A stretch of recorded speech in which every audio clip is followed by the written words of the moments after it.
Good morning, everybody. Good morning. Welcome. So here we are, day 4, financial consciousness training. It has been it's been a fun 4 days, and we are gonna hop right into it. And as I mentioned to you guys, I was gonna keep the lessons as short as possible, 30 to 45 minutes each day, and the goal is to form a new habit after 30 days. It takes 30 days to form a new habit, and I see a lot of you are here on time. Abel and Natasha and Catherine and let's see, it's Tonia and Keith. I see you, Dorothea. Good to see you. Good morning to you as well. Atasha, let's see, Jessica, James, Jamal, Helen.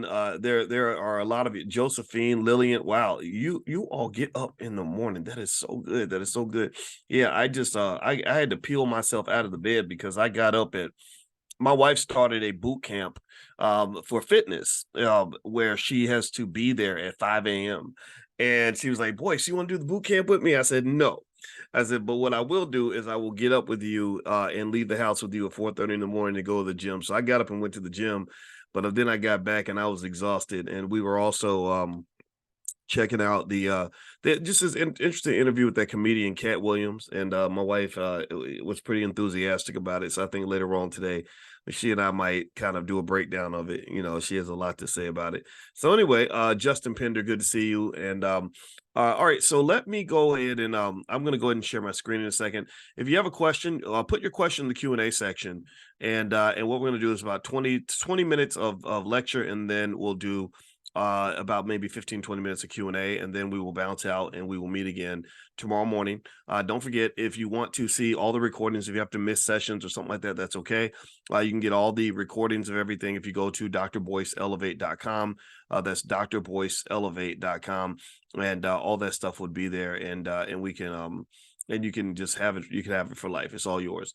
All right. So let's see here. So today I want to talk about the people in your life, and I want you to reflect, and again, the book, if you don't have a copy of the course reading material, it's a workbook. It's called 30 Days to Wealth and Power. If you go to drboycebooks.com and search in the search box at the top, search for the word 30 days, and you can find the book is called 30 Days to Wealth and Power. And so today's reflection that we're going to fill out to help elevate our financial consciousness has to do with your relationships. Now, I'm gonna tell you like this: the three variables that measure quality of life, in my opinion, are health, wealth, and relationships. Like if you ever talk to your friend and you say, "How you been, man? How you been?"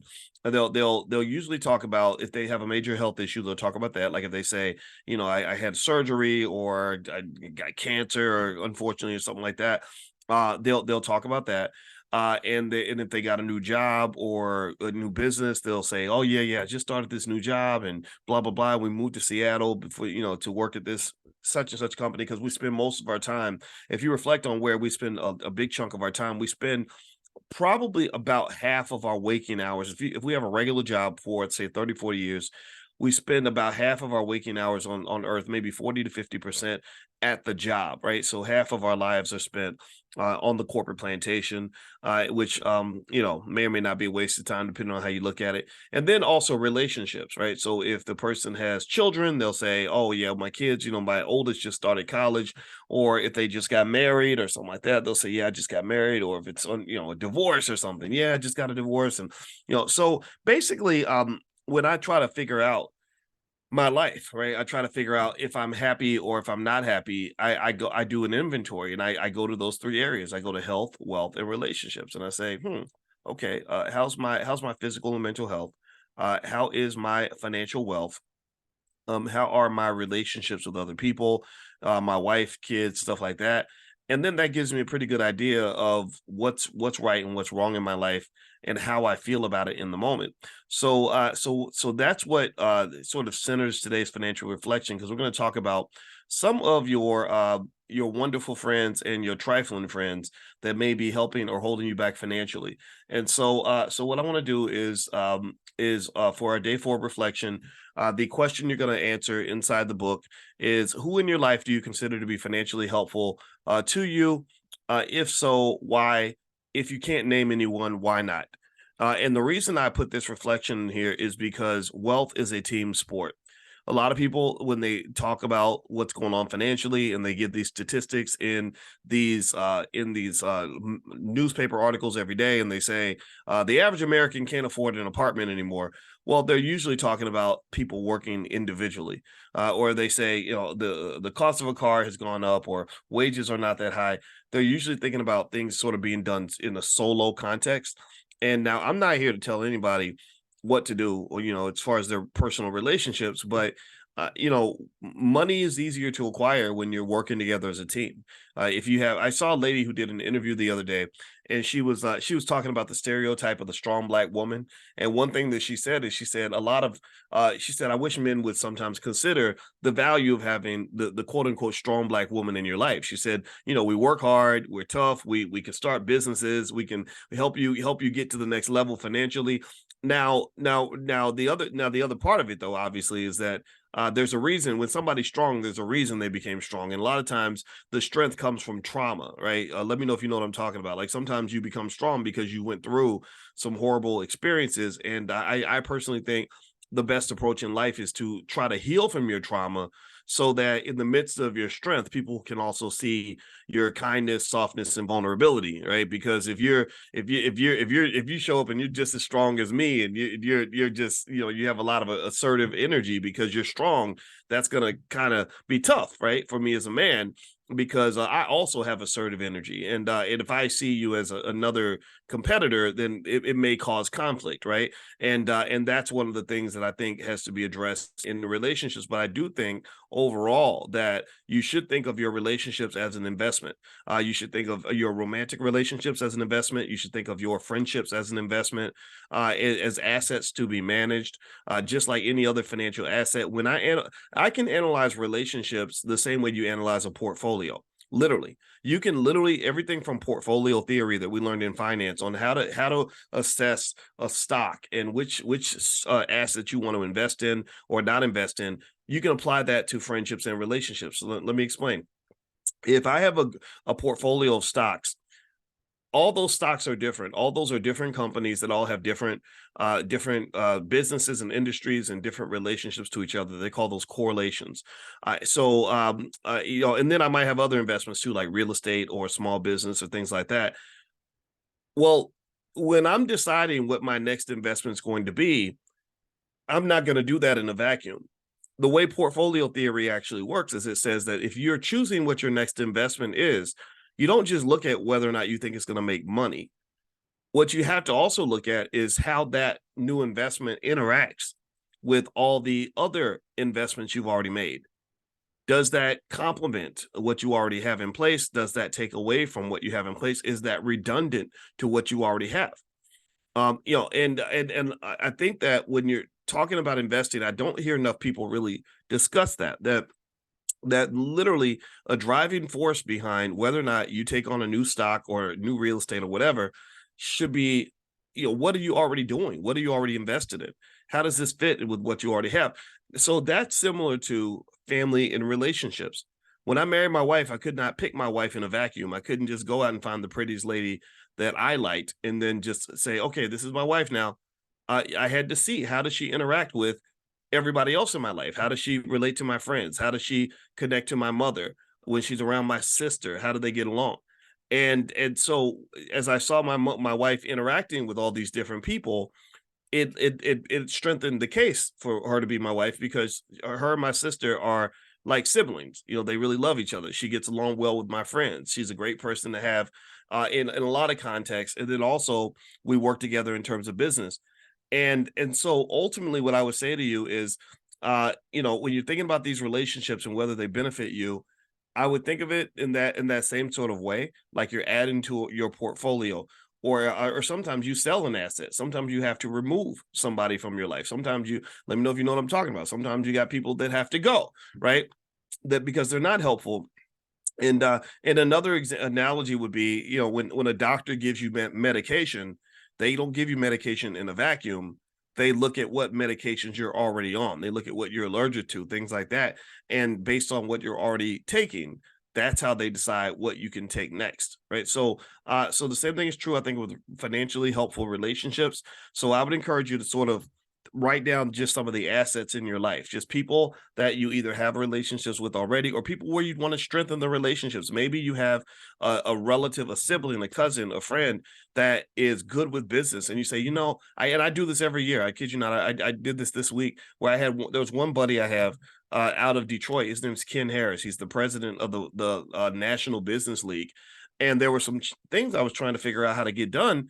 And Ken just calls me out of the blue just to network, and I said, hey, you know what? We need to work together more. We need to talk more. I said, kid, why don't we book a weekly meeting and we just talk once a week so to see where I can help you and you can help me, where we can help each other get better. So a few other of my friends, now that I'm thinking about it, so I think that relationship consciousness invested in the relationships, but the investments are typically not money. The investments sometimes it's money, but a lot of times the investments on my end tend to be things like time. Like I'm investing time in meeting with Ken every week because I believe that this investment can bear fruit on both sides. And if you can't name anybody in your life that can help you, then I think you want to ask sort of why not? What's really going on? Sometimes what happens with trauma, and I mentioned to you all in our Black Financial Therapy department, my wife helped me understand that undiagnosed, untreated trauma is probably the largest barrier to Black wealth in the community. We tend to have a lot of trauma responses to things. Like when you hear somebody say, "Well, I don't need anybody," or "I don't," or "I'm cutting everybody off." That's kind of a trauma response, right? It kind of says to me, "I've been hurt pretty bad, and it hurt my feelings, so I'm not going to let myself get hurt again. So I'm going to isolate myself so that I don't have to go through any discomfort anymore." And I understand the reason we might feel that way, but it does make it harder when it comes to going down the economic journey. So let me move to this next page. And let me give you some ways just so you can have some information, some theory, some facts and perspectives you can take with you. Here are some ways that healthy relationships can help you improve your financial situation so we can have this consciousness or awareness of how relationships and money can interact. Let's see here. Let me hit this button. There we go. First of all, if you have partners and people that you're partnered with, it might not be a spouse, it might just be a roommate or just three friends. It's all, white people did that on that TV show Friends. They all lived together and they shared the rent. Well, that's how they could afford an apartment in New York City, was all four of them were chipping in to pay the rent. Doing that individually would have been hard. So if you are a good person that can get along with other people and you have people that you can trust, then I would imagine that, think about this, all this data about how expensive it is for people to pay rent in major cities, that goes away for you if you're able to have two or three people that you can form healthy relationships with and share the bills with. Dual incomes increase household wealth. When people talk about their relationships, I think some sort of consciousness about what each person's bringing to the table is a benefit. I don't think each person has to bring money to the table. I think that's kind of a myth. I think that's nonsense. I wouldn't reduce I know I wouldn't reduce my spouse to just how much money she makes. I didn't even know how much money my wife made. Honestly, to this day, I still really am not 100% sure. But that's because I don't need money from her, right? But maybe 20 years ago, I would have thought about that a little bit more because money was a little bit tighter. Do you see what I mean? So, dual incomes or three incomes or four incomes, that really increases not just your income, but it increases your access to wealth. You see, here's what happens. There's a couple of stages to economic strength.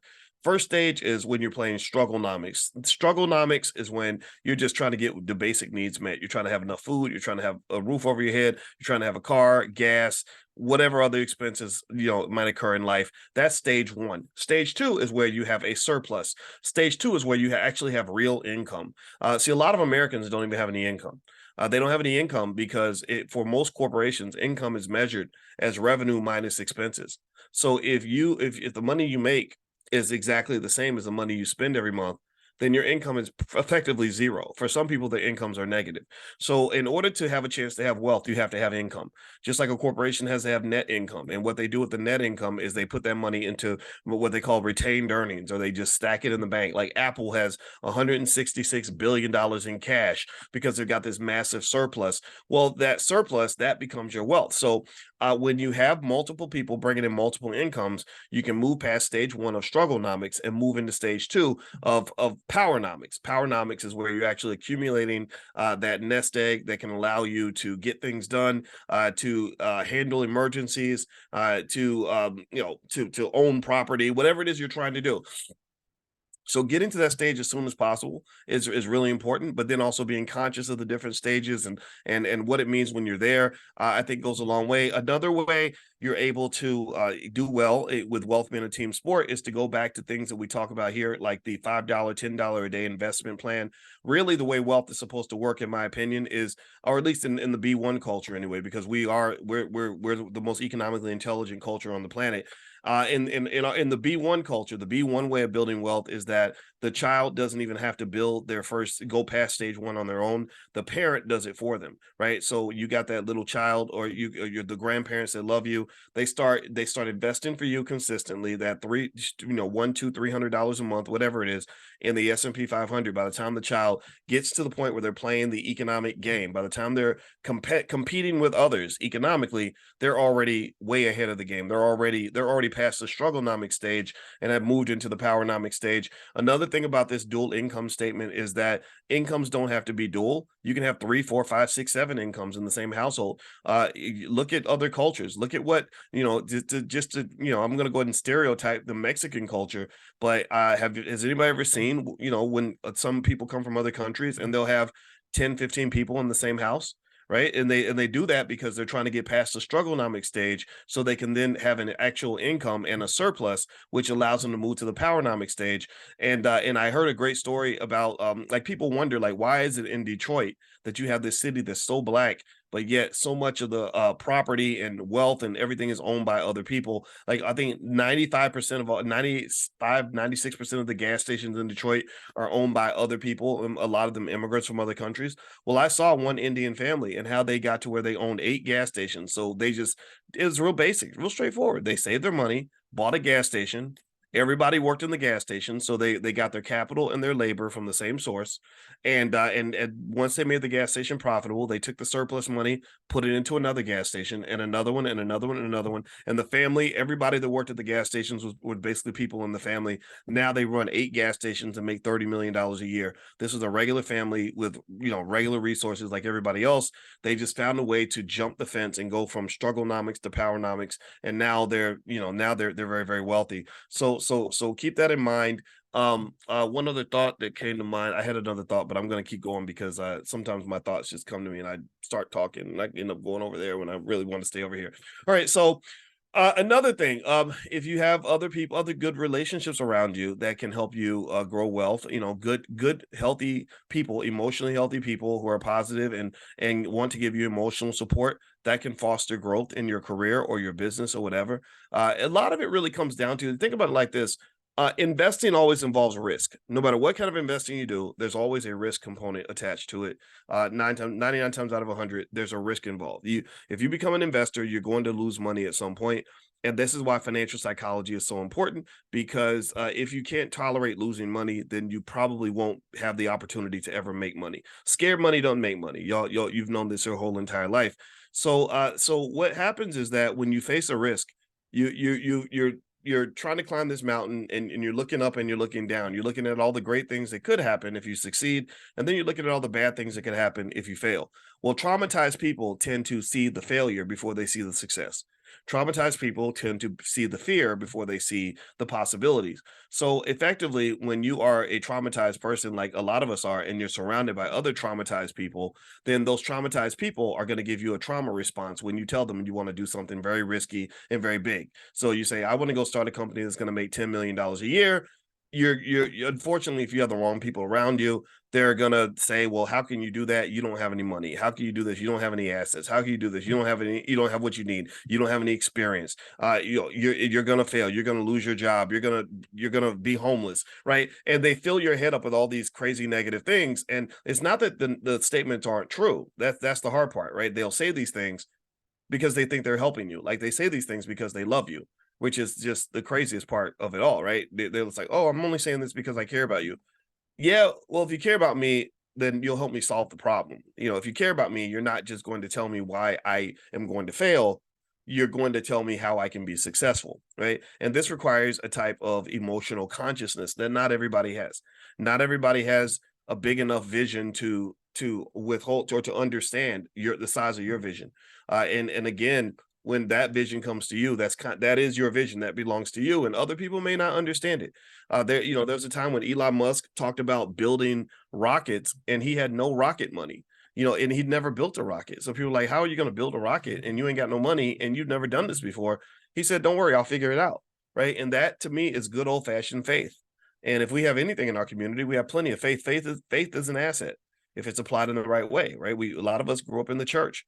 One great thing we can learn from the church is faith. And also the other thing the church can teach you, I believe, I don't go to church, to be honest with you, but I observe everything, is also just the value of community. Most churches really can function as banks.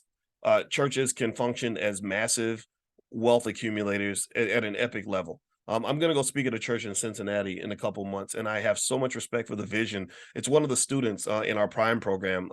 In our Prime program, we sell stock options. That's what we do. drboyceprime.com. Some of you are in their program. Feel free to go take a look. And so one of the students in the Prime program, he took what we were doing in class, and he started training his whole church.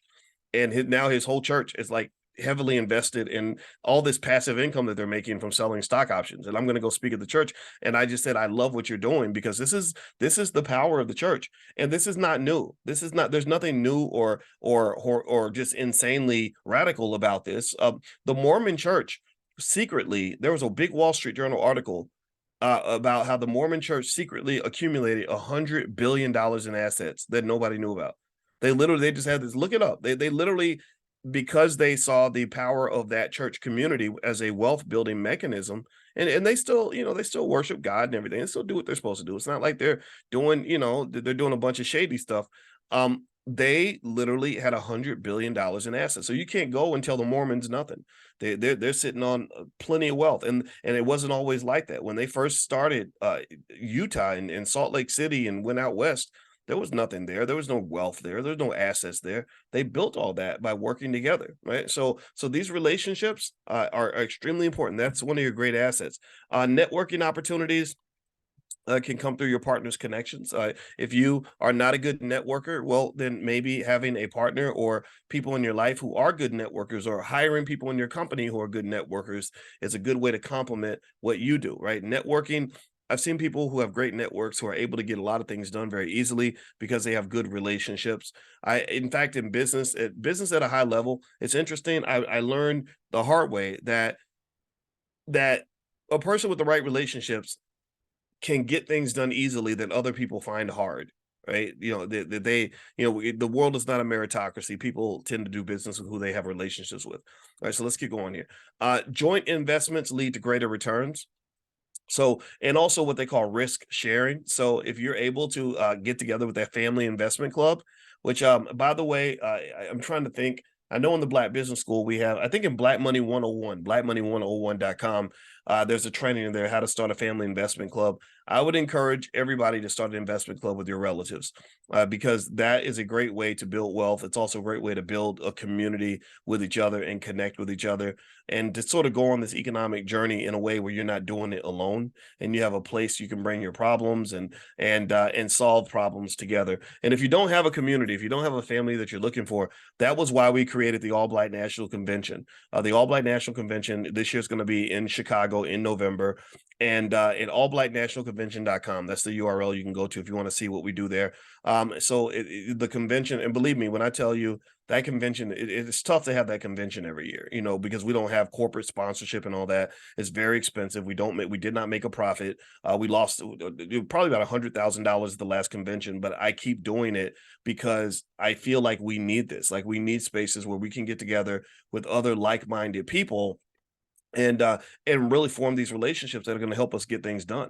If we don't, and it's just such a relief. Like, I get there and I just see all these people where there's nothing abnormal about being pro-Black. There's nothing abnormal about being pro-family. There's nothing abnormal about Black men who respect and love Black women. There's nothing abnormal about having a vision for our community. There's nothing abnormal about wanting to break generational curses. Like, this is the stuff that to me, that's the way the world's supposed to work. I think the world's supposed to work in a way where we want each other to be happy, healthy, and successful. and I don't understand some parts of the world where we celebrate ignorance and pain and self-destruction. I don't understand that part of the universe. So anyway, let's keep going here. So here's the thing. Now when you talk about healthy relationships, I'm not talking about just romantic relationships. I want to make that 100% clear. So this is not, so your personal statements about, or your personal beliefs about whether you want to get married or when and all this other, or having kids and all that, that's up to you. I will say a lot of people overlook the fact that family is that multi-million dollar asset we've talked about, and I believe it can be recursive. I think children are not just people that you just raise and you just send them off into the world and forget about each other. Children are actually those people that show back up for you when you hit retirement age. So the more you invest in young people when you're young, the more that they're going to invest in you and show up for you when you're older. And I don't think there's anything wrong with helping each other. Everybody helping each other. You know, they have that saying that says once a man, twice a child. So when you're young, someone looks out for you, and when you're older, someone looks out for you. And I don't understand the culture where everyone thinks you're supposed to just take old people and just slap them and throw them into nursing homes and all that.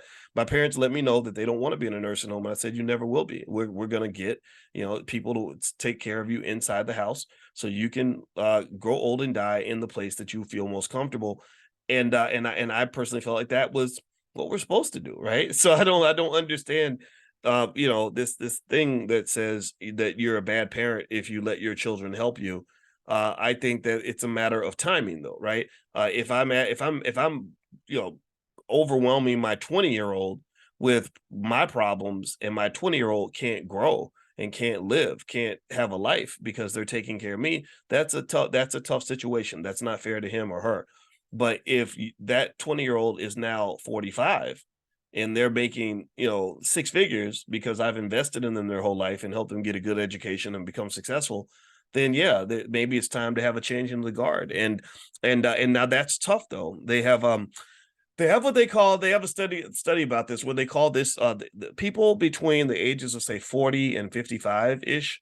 They call that the sandwich generation because you're sandwiched. You're taking care of aging parents in a lot of cases, and then also you're taking care of children. So my wife and I told my wife, I said, yeah, I said, I think I know why things are so stressful for us because we're in the sandwich generation.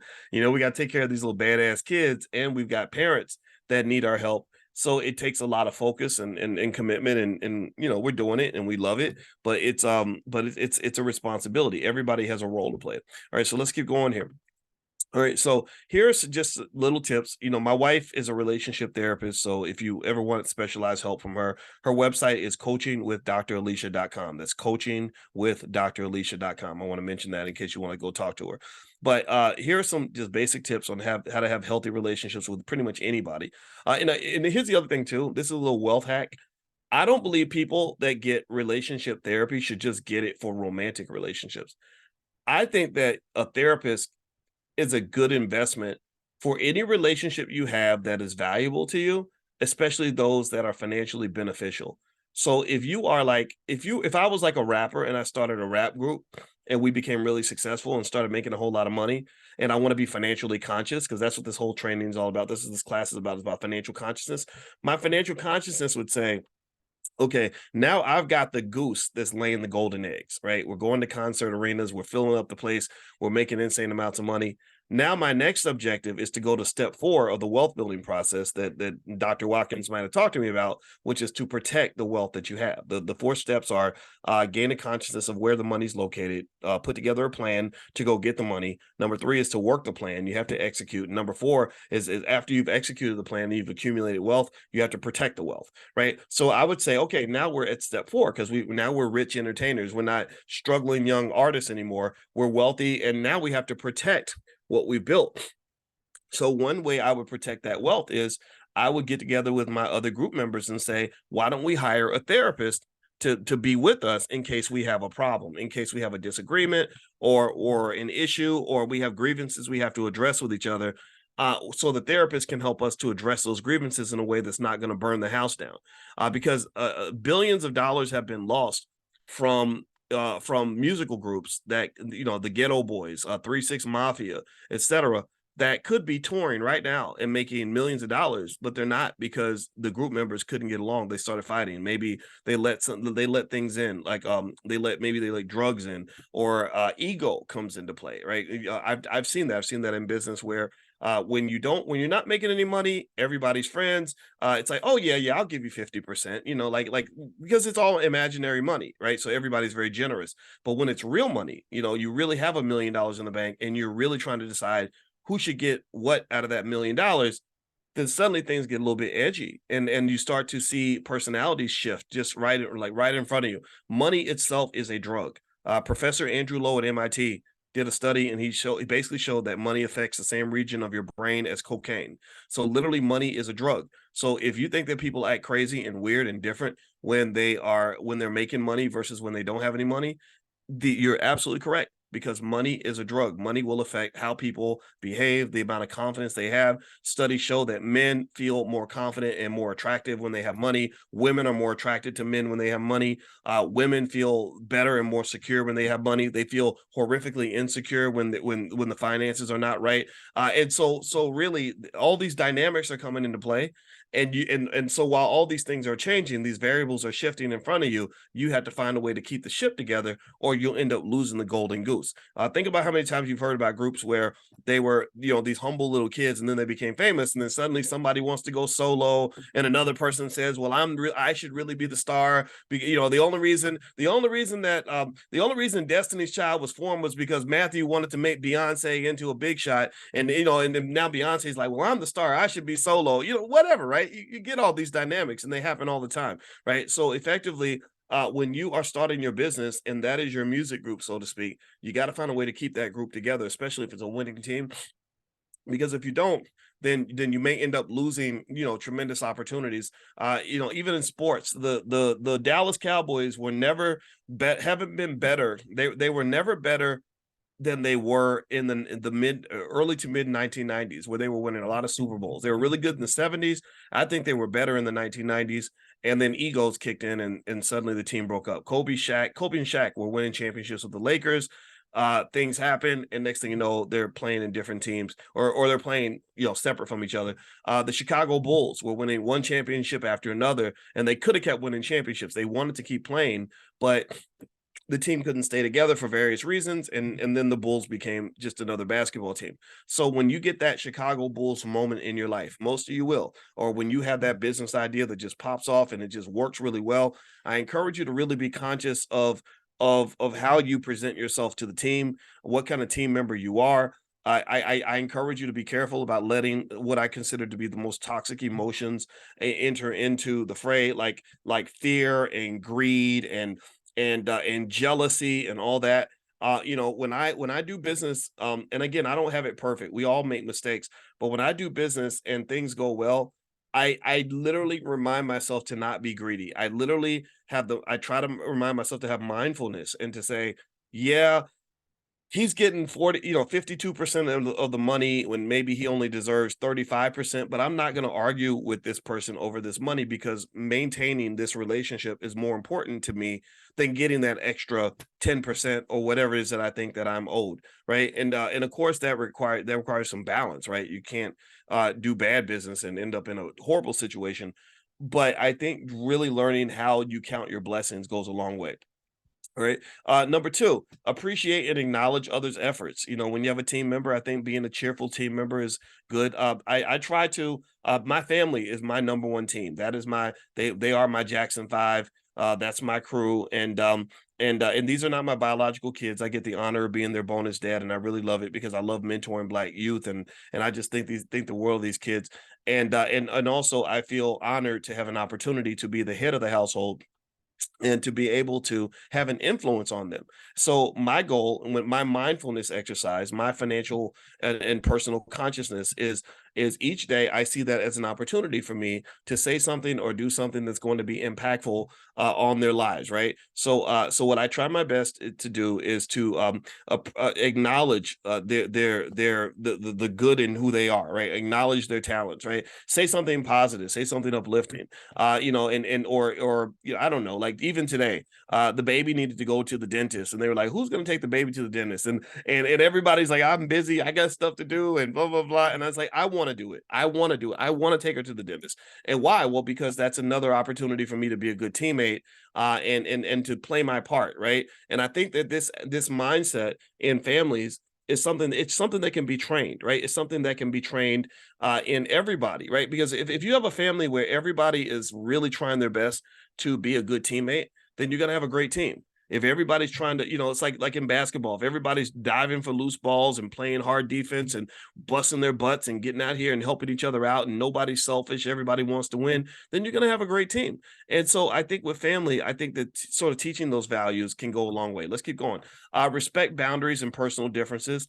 I'm gonna tell you what, I don't want to participate in what I think is going to end up destroying America. Two things that concern me about America, three things actually that I think could be very harmful is one, the amount of debt that we have. I think we have now have $33 trillion in debt. That's going to come back to haunt us. Number two is geopolitical problems. I don't understand the idea that we feel like we got to fund a war in the Middle East that ain't got nothing to do with us. I don't want to spend $100 billion giving missiles to the Israelis so they can blow up Palestinian babies, because I think at some point those babies will grow up and want to come kill us. Then the third one is uh is I don't get into this whole Democrat Republican stuff. I don't, if you think Trump is a horrible beast, and then I'll listen to you. If you think Trump is the best thing in the world, I'll listen to that too. I just refuse. Absolutely refuse to to let you violate my boundaries and who I am, and I'm not gonna violate yours. I think that allowing you to have your space to be who you are is the best thing that I can do for you. And I don't understand why that's so complex. But then again, maybe it's because I practice the mindfulness, and I'm always trying to have an awareness of my portfolio of life. I call it God's portfolio, right? God's portfolio is your health, wealth, and relationships, and really managing those assets. Right, managing those assets the same way a fund manager in New York manages his stocks and his bonds and or his her real estate. So as I'm trying to be mindful of this, one thing I realize is, I'm going to pick my battles. I'm not going to, like, one rule I have is I never really get in the way of something. If somebody's really passionate about doing something, it ain't going to hurt me one way or the other. I want to connect to your passion. I want to understand the passion. I want to contribute.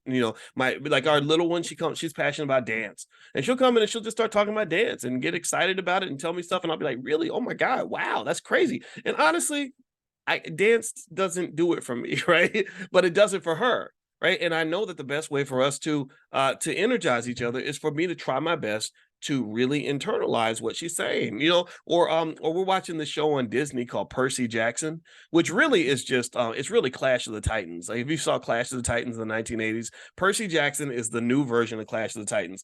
So she's super excited about it. She's jumping up and down. She can't wait for the new episode to come out. So I got excited too. I just said, okay, boys, let's really get into this. And we did, right? So I think that respecting boundaries, but then also adding momentum to the things that people care about, allows them to also reciprocate, hopefully, when you show up with something that you care about, or you have a boundary that needs to be respected too. And you can keep the team together as well. Also, practice active empathic listening. They say that's really important in relationships. People don't really listen enough, from what I understand, including myself. I mean, sometimes we want to be heard, but we don't want to hear other people. And what I found, Oprah was the first person who said that, and then I studied it. And in therapy, I found that this is really huge. Letting people know that they're heard is really important. Like, literally actively listening, like repeating back what they said, summarizing it and saying, okay, so what you're really saying is da, da, da, da, da. There's something about that. I'm telling you, if you're having trouble in any relationship, I encourage you to practice that. Like, shut up and just listen. And not only will they become more connected to you, but then sometimes they'll tell you stuff. Like, some of y'all that are out on the dating scene, and you're trying to get to know a woman or get to know a man or whatever. If you just listen, not only will they typically like you more, but they'll also tell you stuff, and it'll let you know, like, maybe there's a red flag or two that you need to hear about. And and I really think that if people feel like you're going to interrupt them constantly or judge them based on what they say, they're not going to tell you things. They're going to clam up. We do that with the teenagers too. I just sit there and I listen, and I just go along, and I don't react to anything unless I have to, because I don't want to blow my cover. right? So I'm really, but honestly, I'm listening to find out if there's something I need to be concerned about, right? I want to know everything there is that's happening in your life, right? So that active empathic listening is a great way to form healthy relationships with other people. And remember, these healthy relationships translate into economic possibilities and opportunities because it's very, very hard to make money with someone if you don't have a good relationship. Invest time in trust building, just different exercises you can pursue to build trust. Sometimes time is just really the variable that builds trust. There's not much else to say about that. I mean, and I would say also vetting people that we bring into our life. I don't know if people do enough of that, especially on the romantic front. I think that we are quickly deceived by what somebody looks like, and then when you throw things like sex into the equation, it just creates these connections where there are so many things that you would have learned about that person if you were able to take your time. And so I think that I can tell you this: when I picked my wife, and I honestly I thought about my marriage as an investment. I not, but I didn't marry my wife because of money or anything. I didn't do that. I loved her, and I was I really wanted to be with her. But I also thought about it in terms of my other assets in my portfolio. Right? Remember I was telling you earlier, right? I thought about, okay, how's this going to really fit into who I am and what I want to be and what I'm already doing. And I can tell you that I spent time. I was shopping when I realized I was kind of open. I was like, okay, I'm open for I was single and I was open for a relationship. I did not know if I was open for marriage one way or the other. I wasn't sure. I didn't make any decisions at that point. But anytime I met anybody, I would really force myself to take my time. Because I know I see so many other men that have problems in their lives because they picked the wrong spouse or the wrong partner or whatever. And black women, y'all are beautiful creatures, and I'm just honestly, I travel a lot. People know who I am. So meeting new people was not hard, but I always remind myself, don't take your time. Make sure you get to know her. And I can't tell you how many times I identify red flags that I never would have noticed if I had went on my first instinct. So I learned to sort of take my time to build that trust and build that connection. And part of the appeal for my wife was that I've known her since 1993. So I kind of knew what I was getting into, so to speak, if that makes any sense. All right, so let's keep going. Collaborate and share equal responsibilities. I think that can look differently for different people, and it's not just romantic relationships, but I think that collaboration, that collegiality, goes a long way. There's a lot. When I gave a speech, I don't know if I told you all this, but when I gave a speech at my brother's wedding, I was his best man. He was my best man, and when I gave a speech at his wedding, I pretty much gave like the simplest, dumbest speech a person could ever give, in the sense that it was really short and quick. And I just said, I think the secret to good relationships, part of it is don't be an asshole. Just don't be a selfish narcissist and a jerk and mean to people and think that that's going to work for you. And I hear that language a lot. I hear a lot of people saying, well, I'm not lowering my standards, and I'm not letting people get away with this, and I'm not. Or you look at what Simone Biles was going through with her husband, and her husband gave an interview, and he said something that people found controversial, and they're like, "Girl, he disrespected you," blah blah blah. And she's like, "I don't feel disrespected." She's like, "Y'all want me to be miserable, don't you? You really want me to be as miserable as you?" And I love that. I respect that idea that she was just sort of did what she wanted to do. She responded the way she wanted to respond. She was like, "Yeah, you think I should be insulted, but I don't feel like I should be insulted because I know this man loves me, and maybe he misspoke, or maybe there's an interpretation here that I should think about. But I'm not going to walk around and be mad because you're telling me to be mad." And I think that speaks to collegiality, in the sense that um, I can also think about this just even as a man. There are times where um as a husband, and or as a father, or just as a friend, where I just realized, like, it's not going to really benefit anybody if I walk around with my ego on my shoulder, and I'm like, and it's all about me and what I want and what I think, and oh, you're not disrespecting me, or no, you didn't like, no, I know who I am. I know who I am. And I'm gonna tell you, if you have kids, kids will disrespect you all the time. And sometimes you got to draw a line, right? Sometimes you have to say, no, you're not going to do that in this house, or you're not going to talk to me like that. But kids will test you. They'll really test your patience. And so I think that with any relationship that you have, and let's go back to the economics, I think any relationship you have, I think that it goes a long way to try to keep your ego out of the interaction, right? And be collegial, be helpful, be supportive, be kind. In fact, there was a CIA agent who actually spoke about how he was able to infiltrate black organizations. And they say, well, how did you get these people to really trust you like that? And you know what he said? He said, oh, I would just be really helpful. Yeah, I would just offer to help out. Like if you needed the roof fixed, I offer to help fix the roof. I would just, and now obviously he was using that for sinister purposes, right? Which is obviously inappropriate. I've appreciated his interview though, because he gave a lot of insights into sort of how they've infiltrated our community, through the decades. And I think he felt guilty about it, and I think that's why he was talking about it.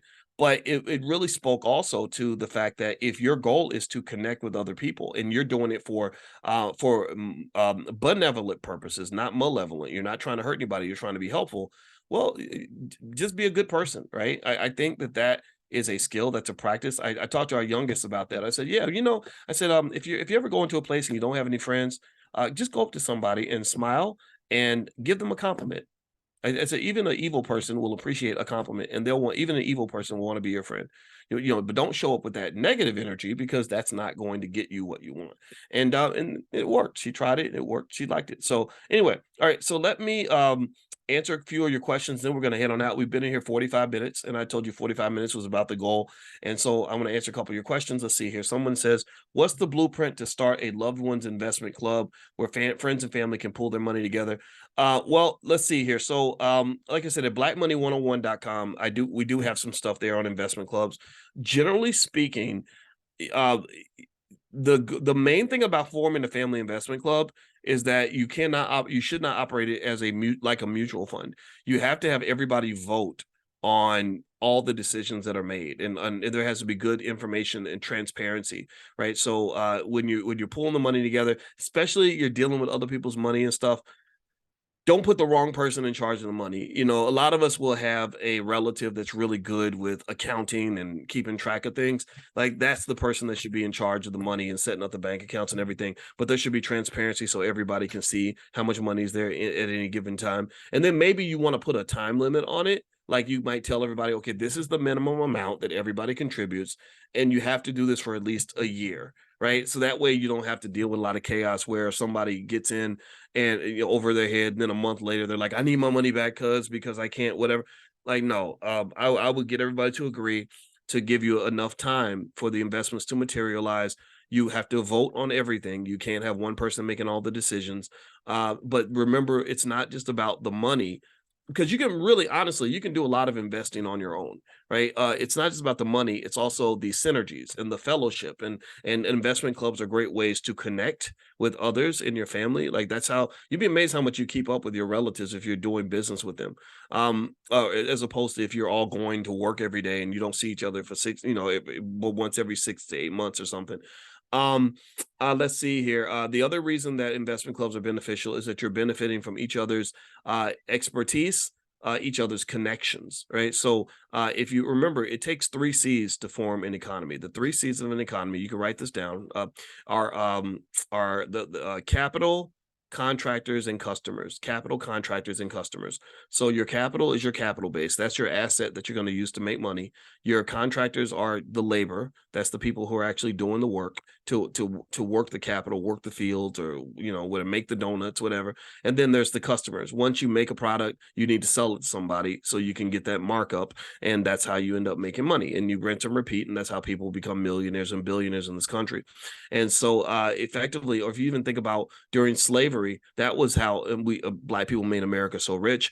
Is that the capital was all the land, all this free land in America. There's millions of acres of free land that was given away, to everybody. So they have all this land, but land itself can't really, produce anything unless you work the land. So they needed people to become in as the contractors, which were us, but we were unpaid labor, and we would clear the land and plant the seeds and whatever it is that was done, make the cotton, and then they had the customers. They would ship the cotton overseas and make money from selling that product that was produced off the land. So the wealth building mechanism, if I was to think about it like this, and literally I'm processing this as I talk to you, I told you I've taught this stuff since '93, but every time I teach it, I see a new insight. So I just actually literally saw something just now. And I would almost say that if you were to talk about the elements of wealth that we need as a community in order to be as wealthy as we want to be, is you have to have capital.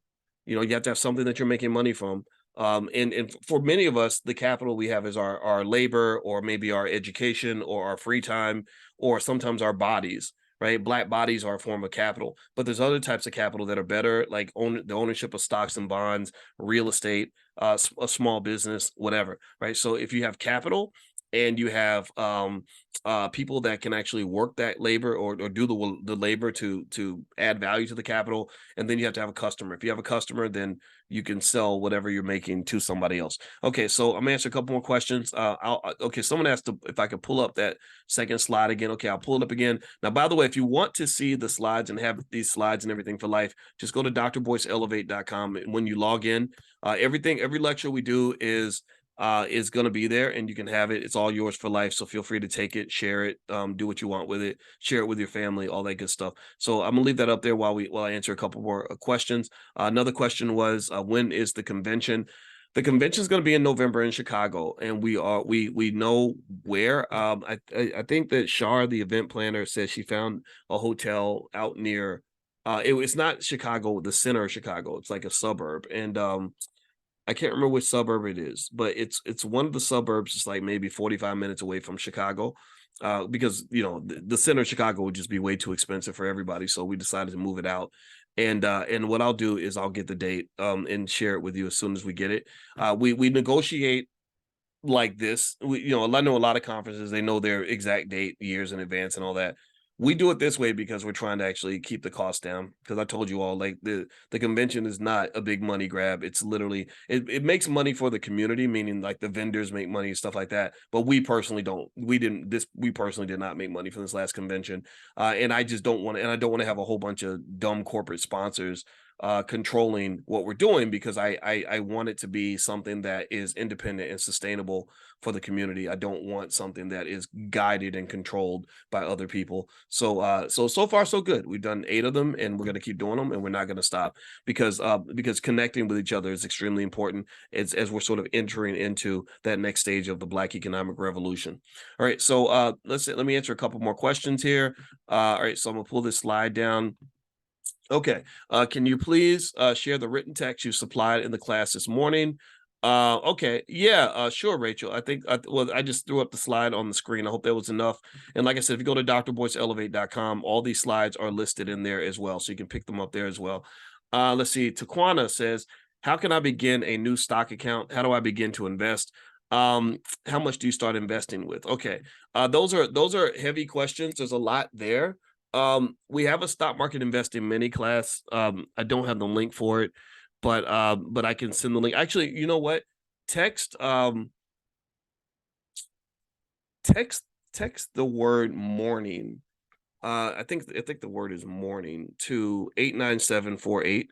Let me see. I think I set up a text word, and I can send you stuff via text.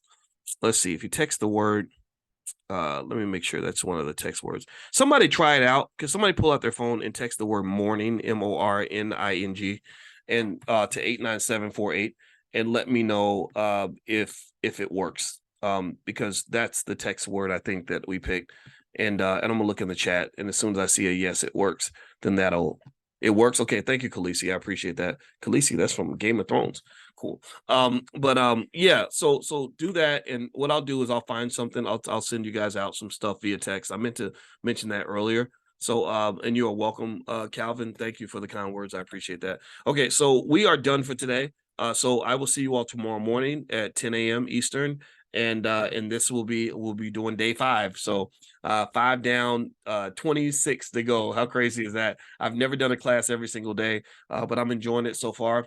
And what I encourage you to do is that you fill out your journal, kind of think about your answer, and then maybe think about what those next steps might look like, so you can actually form the relationships that are going to help you to succeed economically. So God bless you, and I'll see you all next time. So take care. Have a good day. Bye-bye.